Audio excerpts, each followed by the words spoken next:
Yo! What's good, everyone? It's your boy JD, back with another redo special video. So, I got a lot of DMs saying that with my Kingdom Hearts 3 Dark World video, it was okay, but there's so many cuts that people were kind of confused. And I do admit they released it really quickly without redoing it and making it good again. So I just decided to go and redo this from scratch and start out the new style of how I want these videos to be for the time being. So this will be kind of big difficult. Hope just bear with me. I'm gonna try my best to make it better than before. Now, of course, before we begin, be sure to follow me on Instagram, Twitter, Facebook, and Twitch as well. All that good stuff. And be sure to remember that I stream Tuesday, Wednesday, Thursday at 9 p.m. Eastern Standard Time. Definitely check me out. Definitely do all that good stuff. And now, without further ado, let's get on with it. Right after the Monstropolis World, it's time we change perspectives and head straight to the Dark World. The main focus story-wise is to build up the chemistry between Riku and Mickey. Through the previous games, they were already friends to begin with, so just build upon it. For example, just have them tease each other on certain things, you know, joking around, having all that good shit. Like, for example, maybe Riku teases Mickey about Minnie, you know, how their relationship's been going.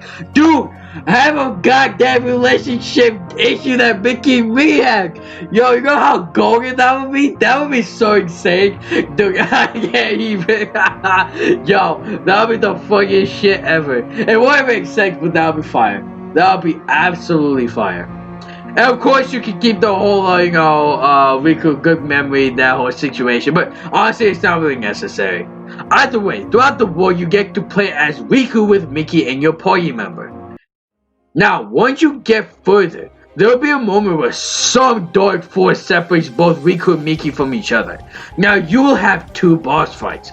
First, Mickey will have a boss fight with Darkseid, and Riku gets a boss fight with the Heartless Tower. And yes, you get to play as Mickey Mouse.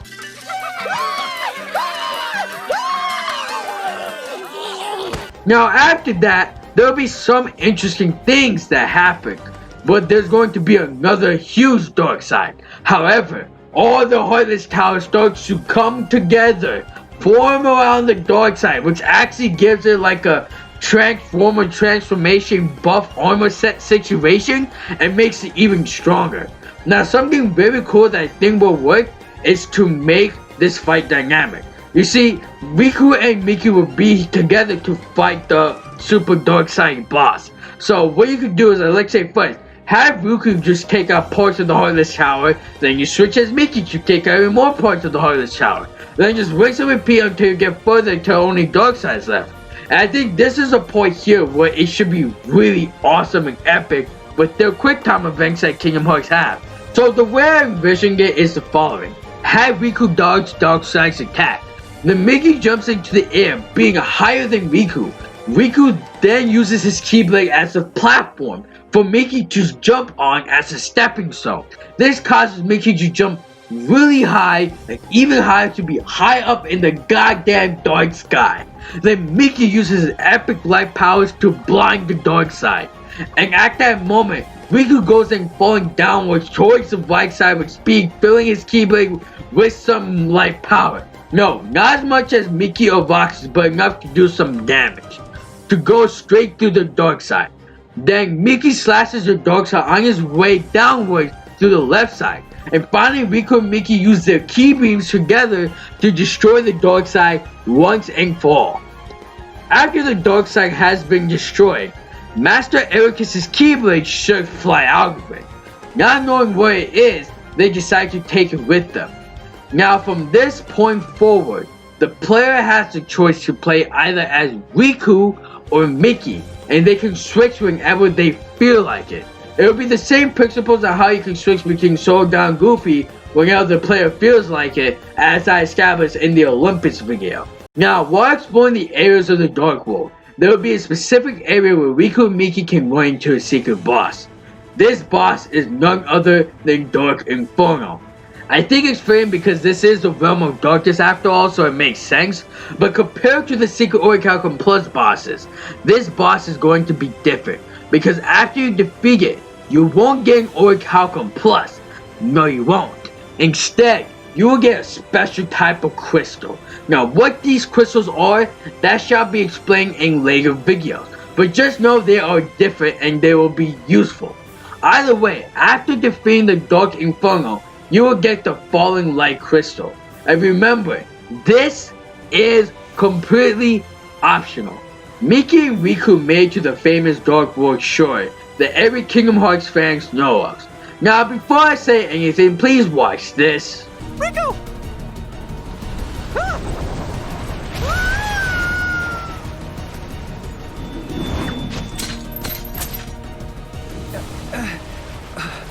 Ah! Mickey!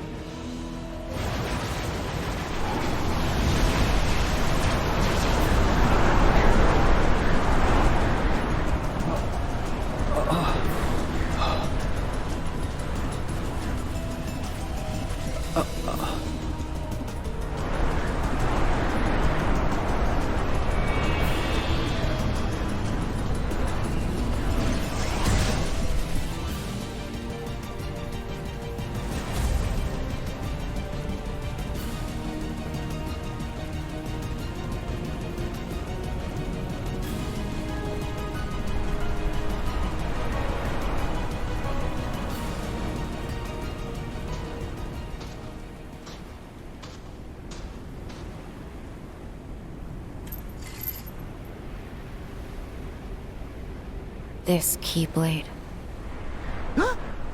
Is it her?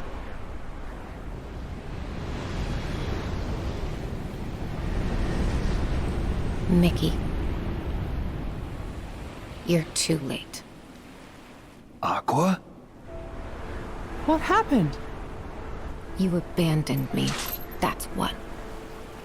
Left me in this shadow prison for more than a decade, knowing what it would do to me. I'm sorry. It's all my fault.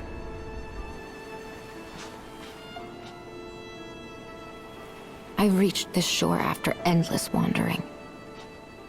Waited forever for help to arrive. But no one ever came. I lost my Keyblade. Had no means of fighting my way back through the Heartless. You should have known I was stranded. Do you have any idea how lonely it is here? How frightening it is to have no one? All that's left in my heart is misery and despair. And now, you can share it. Now it's time for the changes. First, when Mickey gets hit, he drops Master Ericus's Keyblade, not his golden Keyblade. Second, after Aqua is introduced, have a Darkseid grab Riku and take him to another place and gets thrown to the ground. As Riku gets up, he is surrounded by an army of Darkseids and heartless tornadoes, and all types of creatures from the darkness. Now playing as Riku, you have to fight an entire army. But this is scripted because Riku is supposed to lose. Eventually, he gets overwhelmed by the darkness and you get the following cutscene.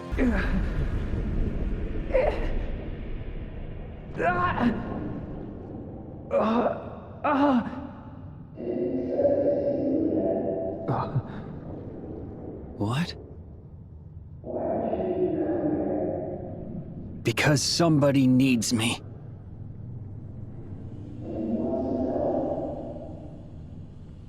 Who are you?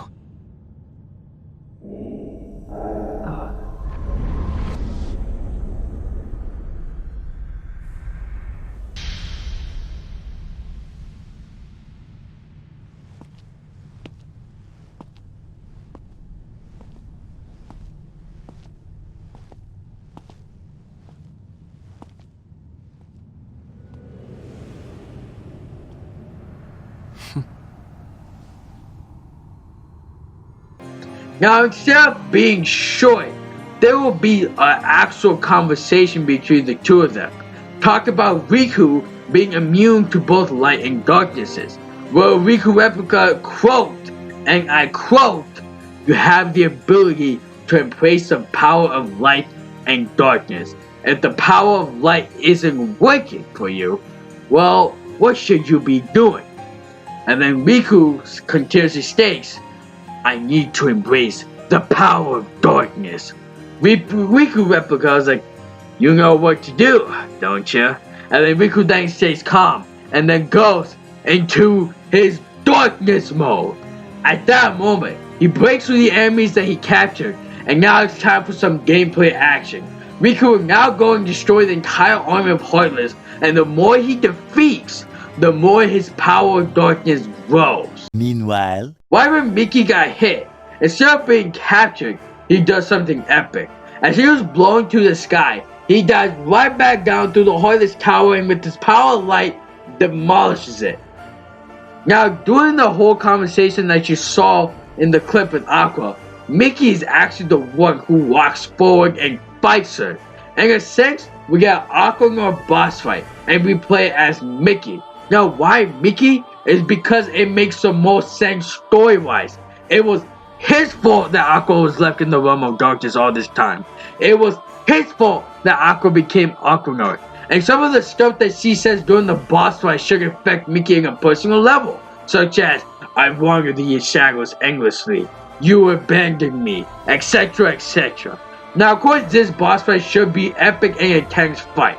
After Aqua is knocked out, Riku comes out of the area where he was trapped in his darkness mode. Of course, Mickey is shocked about what happened, but Riku assured him that he has full control over it. Now, both Mickey and Riku combine the powers together, making a light and darkness fusion beam to get out of the dark world and taking Aqua with. Now, everything ends with this cutscene here.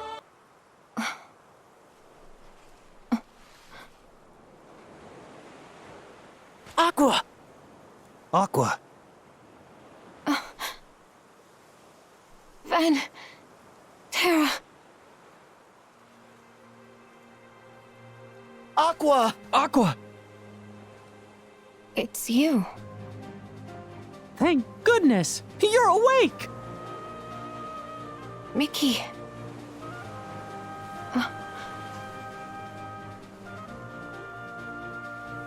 Are these the Destiny Islands? That's right. When did they fall to darkness?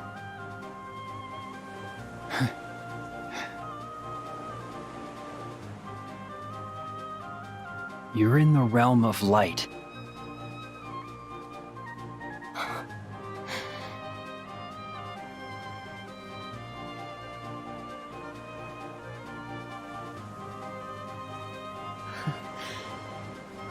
you're home. You're home!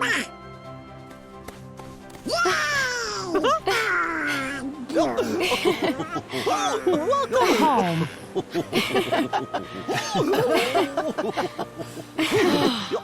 We did it! Now, of course, Sora and Don Goofy aren't there. Now, this is going a bit off tangent. I said this in the previous Dark World video, but Sora should not be here. It doesn't make sense for him character-wise, but also from a power scaling-wise, because he was supposed to be weak.